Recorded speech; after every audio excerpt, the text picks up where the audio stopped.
Well, as you can clearly see, stretched out here amongst these beautiful Iceland poppies are some students having a great time with doing what we call selective focus.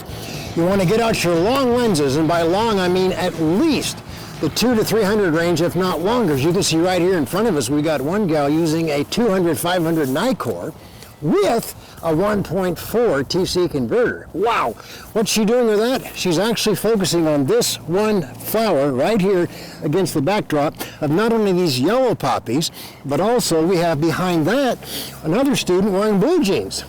And because the depth of field is so extremely shallow at that long lens and at an aperture of 6.3, look what kind of result she's getting. An in-focused orange flower against a backdrop of out-of-focus yellow and an undetermined out-of-focus blue.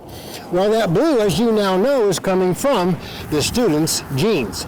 Just a really cool technique that arrives as a result of using the large lens opening coupled with a very long lens. Again, the technique's a very simple one.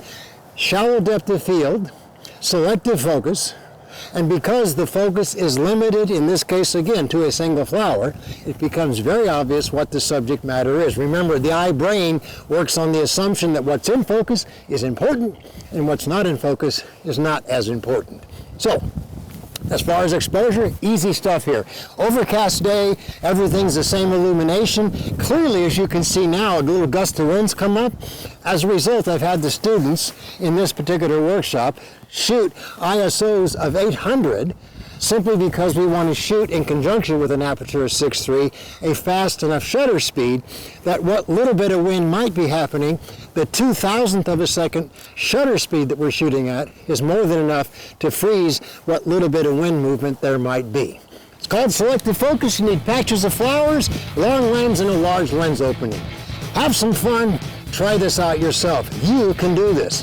Hey, until next time, this is Bryan Peterson saying, you keep shooting.